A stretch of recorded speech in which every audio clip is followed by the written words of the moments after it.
हिंदू धर्म के ऊपर लेकर, और पहली बार नहीं है कि कांग्रेस के किसी नेता ने इस तरह से विवादित टिप्पणी दी हो। राहुल गांधी की तरफ से एक बयान आना कि जम्मू के मंदिरों के अंदर जो लोग जाते हैं वो लड़कियों को छेड़ते हैं, लड़कियों को छेड़ने के लिए मंदिर में हिंदू जाता है।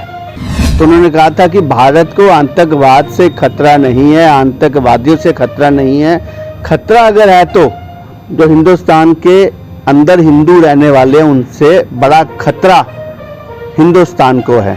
आज खुर्शीद जी अगर बयान दे रहे हैं, आहत कर रहे हैं, इनका एक ही मंशा है कि इस प्रकार से हिंदू और हिंदुत्व के ऊपर आहिस्ता आहिस्ता प्रहार करके किस प्रकार से इसको छीन किया जाए, खत्म किया जाए। कांग्रेस पार्टी पिछले 10 वर्षों में 2 चुनावों में जो अपोजिशन का रोल भी 44 सीटें ना लेके बना सकी, इसका सबसे बड़ा कारण भी यही बयानबाजी है इनकी। उन्होंने कहा कि जो हिंदुत्व की बात हुई है इसमें भाजपा और आरएसएस नहीं आती। हिंदुत्व के अलावा भी काफी धर्म है, कभी उनके ऊपर भी बोल के देखना चाहिए। जब भी ये प्रहार करते हैं हिंदुज्म के ऊपर या हिंदुत्व के ऊपर करती है कांग्रेस, चुनाव के दौरान तो बड़े बड़े गनेऊ पहनकर ये लोग मंदिरों के आसपास के चक्कर लगाते हैं और ये भी कहते हैं जर्मनी के अंदर जाके कि अगर महिलाओं के ऊपर अत्याचार होते हैं तो इसका कारण भी एक हिंदुत्व संस्कृति है। शर्म आनी चाहिए ऐसे लोगों को। नमस्कार, आप देख रहे हैं बाहू एक्सप्रेस और मैं हूं आपके साथ ऋतिका। कांग्रेस नेता सलमान खुर्शीद की बात करें तो जब से उनकी बुक सनराइज ओवर अयोध्या आई है और तब से ही जो है वो विवाद शुरू हो गए हैं। बुधवार की बात करें तो बुधवार को उनकी ये बुक रिलीज हुई और 24 घंटे के अंदर अंदर दिल्ली में उनके खिलाफ एक मामला दर्ज किया और वो मामला दर्ज इस बात से किया कि उन्होंने कुछ अपनी बातें उस बुक में ऐसे लिख दी थी, कुछ अपनी टिप्पणी ऐसे कर रही थी जिस चीज को लेकर हिंदू धर्म को, यानी कि जो हिंदुत्व है उस बारे में कुछ उन्होंने ऐसी बातें लिखी जिससे हर एक को उनकी भावना को जो है इस बात से ठेस पहुंची है और लगातार इस बारे में विवाद जो है वो चलता नजर आ रहा है। अगर जम्मू की बात करूं तो जम्मू में भी आज सुबह से इस बात को लेकर विरोध प्रदर्शन देखा गया। हर कोई इसका कड़ा विरोध करता नजर आ रहा है। इस बारे में बातचीत करेंगे, हमारे साथ बीजेपी लीडर युद्धवीर सेठी जी मौजूद हैं। सर, जिस तरह से उन्होंने ये टिप्पणी की है हिंदू धर्म के ऊपर लेकर, और पहली बार नहीं है कि कांग्रेस के किसी नेता ने इस तरह से विवादित टिप्पणी दी हो जिससे किसी की भावना को ठेस पहुंचे, किसी धर्म के बारे में टिप्पणी की हो, आप इस चीज को कैसे देखते हैं? हिंदुत्व के ऊपर बात करना और किताब के अंदर हिंदुत्व के ऊपर प्रश्न चिन्ह लगाना, ये कांग्रेस के जो हम पाठशाला बोलेंगे जिसका गांधी परिवार उस पाठशाला का गुरु है, और गुरु अगर ऐसे बयान देता है जो शुरू से हम 2010 में भी देखें तो उन्होंने कहा था कि भारत को आतंकवाद से खतरा नहीं है, आतंकवादियों से खतरा नहीं है।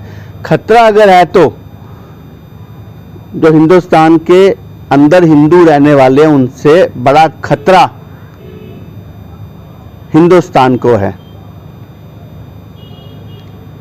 भगवा टेररिज्म की बात करना, भगवा आतंकवाद की बात करना, यह भी कांग्रेस का गढ़ा हुआ एक बयान था जिसके बाद कई कांग्रेस ने इसके ऊपर बात करनी शुरू की।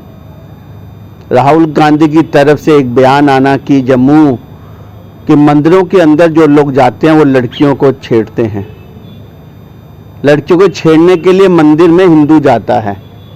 ऐसे बयान के बाद जब वो खुद वोट बैंक की राजनीति करनी है तो मंदिर में जाते हैं। ऐसे कांग्रेस के आज खुर्शीद जी अगर बयान दे रहे हैं, आहत कर रहे हैं, इनका एक ही मंशा है कि इस प्रकार से हिंदू और हिंदुत्व के ऊपर आहिस्ता आहिस्ता प्रहार करके किस प्रकार से इसको छीन किया जाए, खत्म किया जाए। पर मेरे को नहीं लगता कि ऐसे घटनाओं से कहीं कोई हिंदुत्व संस्कृति को फर्क पड़ने वाला है। आज इनको लगता है कि देश भर के अंदर इलेक्शन है और इलेक्शन के अंदर किस प्रकार से हम इस मुद्दे के साथ किसी भी धर्म को लेकर उसकी गलत प्रचार करके शायद हमें वोट बैंक का फायदा होगा। पर मैं आपके मीडिया के माध्यम से कहना चाहता हूं, जो कांग्रेस पार्टी पिछले 10 वर्षों में 2 चुनावों में जो अपोजिशन का रोल भी 44 सीटें ना लेके बना सकी, इसका सबसे बड़ा कारण भी यही बयानबाजी है इनकी। इन्हीं का अपना एक नेता, सीनियर नेता गुलाम नबी आज़ाद जो इसके विरोध में खड़ा हुआ, इसका मतलब कांग्रेस के अंदर भी अंतर कला है। एक मैं इनको बता दूं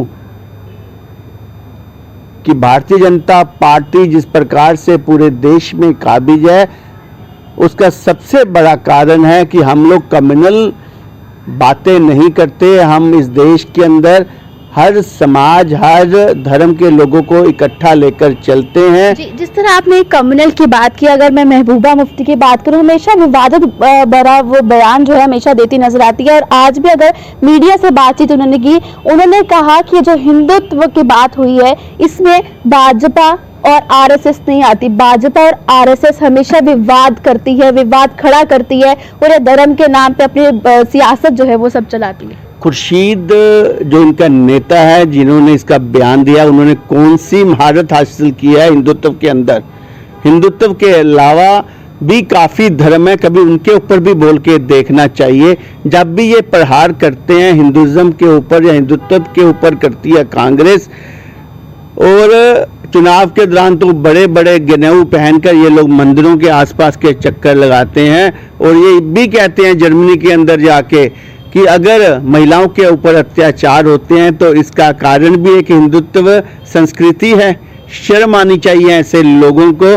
आने वाले चुनावों के अंदर तो इनको पता चल ही जाएगा कि ये जो गुमराह कर रहे हैं, ये लोग जो टुकड़े टुकड़े गैंग के समर्थक हैं। 47 के अंदर तो नेहरू की गलतियों के कारण देश का विभाजन हुआ था।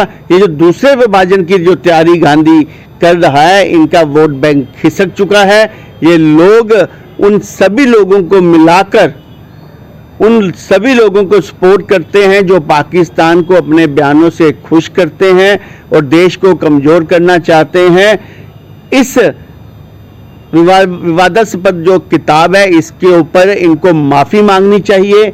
इनके ऊपर केस दर्ज हो चुका है और हम मांग करते हैं कि देशद्रोह का मसला खुर्शीद के ऊपर बनना चाहिए। क्या सिर्फ माफी मांगने से जो हिंदुओं की भावना को ठेस पहुंची है, क्या वो उसको रिकवर किया जा सकता है? क्या सिर्फ एक माफी मांग के, एक केस दर्ज करवा के? क्योंकि ये पहली बार नहीं हुआ, इससे पहले भी हुआ, माफी मांगी गई, उसके बाद केस भी दर्ज किया गया, एक बार फिर से हुआ और ये सिलसिला बार बार होता ही है। लोकतांत्रिक ढांचे में सबसे बड़ा जो जवाब दिया जाता है वो इलेक्शन होते हैं और मुझे लगता है कि पिछले चुनावों में जिस प्रकार से चुपड़ा साफ हो चुका है कांग्रेस का, और ये जो पॉलिटिशियंस हैं, चाहे चिदम्बरम है, चाहे खुर्शीद है, ये 5-7 जो लोग हैं, इनकी टोली जो है इनमें राशिद अल्वी जी भी आ गए, क्योंकि उन्होंने जो है वो सलमान का समर्थन किया है। उन्होंने कहा है कि उन्होंने इस तरह से नहीं, इस तरह से कहा था, यानी कि कहीं ना कहीं उन्हें बचाने की कोशिश की जा रही है। इनको बचाने वाला कौन होता है? इनके ऊपर देशद्रोह का मसला उठना चाहिए। हर हिंदुस्तान के कोने कोने से आवाज़ आ रही है, इनके खिलाफ केस दर्ज होना चाहिए, इनके खिलाफ प्रोटेस्ट किए जा रहे हैं। किसी धर्म के ऊपर जो सवालिया निशान लगाने की कोशिश करता है, इसके ऊपर कानूनी कार्रवाई करके सख्त से सख्त इनको सजा देनी चाहिए। और मेरा तो यही मानना है, मैं फिर आपको यही बोलूँगा, चुनाव के दौरान ये जो इन्होंने रणनीति बनाई है, हिंदुत्व को के खिलाफ बोलकर हिंदुत्व को बदनाम करने की साजिश कर आने वाले समय में जनता इसका जवाब देगी। ये सबके सब चुनाव हारेंगे, इनका चुपड़ा साफ होगा। क्या लगता है अब ये समय आ चुका है जहां पर हिंदू समाज को इकट्ठा हो जाना चाहिए और एक ही बार में जो है इस चीज की चुप्पी तोड़ देनी चाहिए? क्योंकि आज से पहले भी होता है तो उसके बाद सिलसिला बढ़ता जाता है। क्या वही समय आ चुका है कि इस समय हिंदू समाज को, हर समाज को सामने आना चाहिए? क्योंकि धार्मिक भावनाएं सबकी हैं, चाहे वो हिंदू हो चाहे मुसलमान हो। इस तरह से अगर किसी की धार्मिक भावना को ठेस पहुंचती रहेगी तो किस तरह वो सरकार आगे बढ़ती नजर आती है? सिविल समाज को इसके ऊपर खड़ा होना चाहिए। जो सिविल सोसाइटी है, जो इस देश के अंदर जिस प्रकार से टुकड़े टुकड़े गैंग और किसी धर्म के लोगों को प्रताड़ित किया जाता है उसके लिए खड़ा होना चाहिए। और साथ साथ में जो हिंदू धर्म है, आपने देखा होगा ये बड़ा विशाल संस्कृति है, इनके अंदर सहनशीलता तो है, पर जब सहनशीलता की ज्वाला फूटती है तो आप लोगों ने देख लिया होगा। मैं जम्मू कश्मीर की बात करूंगा, बम बम बोले के दौरान लाखों लोग सड़कों पे निकले थे और इनको ये बम बम बोले की जो हमारी भूमि थी लौटानी पड़ी थी। जब सवाल श्रद्धा का आता है, जब सवाल हमारा धर्म का आता है, तब हम लोग अपना जवाब देना खुद जानते हैं, हमें किसी का मोहताज नहीं होना पड़ता। हम राजनीति और धर्म को साथ लेके नहीं चलते, कहीं ना कहीं धर्म और राजनीति को अलग अलग रखना चाहिए। अगर राजनीति में भी धर्म लाकर अब राजनीति को किसी प्रकार से ये सोच के चलेंगे कि हमें मजबूती मिलेगी, मैं फिर आपको बोलता हूं 5 राज्यों के इलेक्शन है, चुपड़ा साफ होगा कांग्रेस का। जो बुक लिखी गई है उसके 113वें पेज पे ये लिखा गया है कि जो हिंदुत्व है इसको सरकार सिर्फ इलेक्शंस के लिए यूज़ करती है, अपनी सियासत के लिए यूज़ करती है, ना कि बल्कि लोगों की भावना को ठेस ना पहुंचे, इसके लिए अब आवाज़ उठा रही है। जो भारत की आइडियोलॉजी है वो दीनदयाल उपाध्याय जी का जो ग्रंथ लिखा गया है आतंकवाद का, उसके ऊपर है। अंत्योदय, हर व्यक्ति जो आखिरी पंक्ति में बैठा है गरीब व्यक्ति को अपने पैरों पे खड़े करना। राष्ट्रीय सुरक्षा की बात की गई है उसमें। दूसरा, उसके अंदर वो संविधान बनाए जाएं, चाहे वो राजनीतिक हैं, चाहे वो सामाजिक हैं, चाहे वो धार्मिक हैं, चाहे वो आर्थिक उन्नति के लिए कोई भी कार्य किया जाए, ऐसे कार्य करने के लिए इस बात का ध्यान रखा जाए कि वो हमारी माटी के बीच में उसकी सुगंध होनी चाहिए। हमारी आइडियोलॉजी में तिरंगे का समान है, राष्ट्रवाद का समान है। इन लोगों को हम लोगों ने क्या अपनी सफाई देनी है? मेरे को लगता है कि कांग्रेस आज बुखला चुकी है। जो 70 साल की राजनीति में इन्होंने हिंदू और मुस्लिम दंगे करवाकर अपनी राजनीति को आगे लाया, ये तो वो लोग हैं जो लौह पुरुष वल्लभ भाई पटेल जी जैसे व्यक्ति जिन्होंने सब रियासतों को जोड़ने का काम किया, ये लोग तो उस व्यक्ति का भी सम्मान नहीं करते। जब पीस, यूनिटी ऑफ पीस की इतनी बड़ी विशाल मूर्ति बनाई जाती है जिसका एक संदेश जाता है पूरे विश्व भर के अंदर, तब भी इनके अंदर बुखलाहट होती है। ये लोग भीमराव अंबेडकर जी जैसे व्यक्ति को भी इन्होंने राजनीति के लिए सिर्फ इस्तेमाल किया। आज आत्मनिर्भर भारत, आज 80,000 करोड़ लोगों को राशन, आज जो भी योजना आ रही हैं वो गरीब व्यक्ति के लिए हैं, ना कि इनकी तरह एक जो इनका पंजा निशान है एक गले के ऊपर और जेब के अंदर, वो दिन लग चुके हैं। अब ये ना लोग दोबारा विरासत में आएंगे। इनके साथ साथ वो लोग भी जो देश का भला नहीं कर सकते, देश के लिए ऐसे जाल बुनना चाहते हैं कि देश विभाजन की तरफ जाए या देश के अंदर किसी प्रकार से दंगे हों। ये जो बयान है, ये जो किताब वाली बात भी है, ये लोग चाहते हैं कि किसी प्रकार से नरेंद्र भाई मोदी जी द्वारा जो विकास के कार्य किए गए हैं, आज गुड गवर्नेंस की बात की जाती है, उसको कहीं ना कहीं फुल स्टॉप लगे और ये लोग दंगे कराएं। जो इन्होंने CAA के दौरान पूरे देश भर में दंगे कराने की जो साजिश रची थी, और राम मंदिर का जब वर्डिक्ट आया था तब भी इन्होंने साजिश रची थी, पर नरेंद्र भाई मोदी जी, श्री अमित शाह जी जैसे नेतृत्व ने इनको सफलता हासिल करने से कहीं पीछे रखा, जिसके कारण अब ये लोग ऐसे बचकाने हरकतें कर रहे हैं। ये ना ही हिंदुत्व धर्म के साथ हैं, ना ही मुस्लिम धर्म के साथ हैं, ना ही क्रिश्चियन धर्म के साथ हैं, ना ही ईसाई धर्म, सिख या जैन धर्म के साथ हैं। ये सिर्फ गंदी राजनीति करके खुद किस प्रकार काबिज हों कुर्सी के ऊपर, उसलिए ये सारी की सारी गंदगी करते हैं।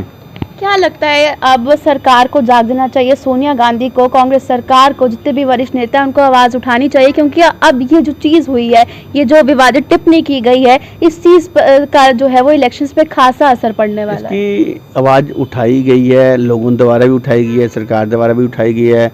हर एक हमारे जो भारतीय जनता पार्टी के नेता हैं देश भर में इसके खिलाफ बोल रहे हैं और मेरे को लगता है कि जल्द इसके खिलाफ कार्रवाई भी होगी। तो साफ तौर से आप लोग जानते ही हैं कि क्या कुछ विवादित टिप्पणी उनकी ओर से की गई है, जिसमें हिंदू भावनाओं को खास तौर से ठेस जो है वो पहुंची, और इस चीज को लेकर लगातार विवाद चल रहा है। चाहे आप ट्विटर पर देख लो, किसी भी सोशल ग्राम हैंडल पर आप देख लो, आपको हर जगह इस चीज का कड़ा विरोध करते ही पोस्ट दिखेंगी। हर कोई इस चीज का कड़ा विरोध करा, चाहे वो वर्बली हो, चाहे सोशल मीडिया पे पोस्ट करके हो, क्योंकि ये कुछ भावनाएं हैं जो धार्मिक भावना होती हैं, और धार्मिक भावनाओं को जब ठेस पहुंचती है तो कोई भी व्यक्ति चुप नहीं रहता। और बुधवार को ही ये उनकी बुक लॉन्च हुई और उसके 24 घंटे के अंदर अंदर ही दिल्ली में उनके खिलाफ मामला दर्ज हो गया। तो हर कोई चाहता है इस चीज का कड़ा विरोध किया जाए और ये जो धार्मिक भावना को ठेस पहुंचाने की हरकत की जाती है, इन्हें रोका जाए। तो हमारे साथ युद्धवीर सेठी जी थे, आपने साफ तौर से इनकी बातचीत सुनी। अपनी राय कमेंट बॉक्स में रखना ना भूलिएगा और देखते रहिए बाहु एक्सप्रेस।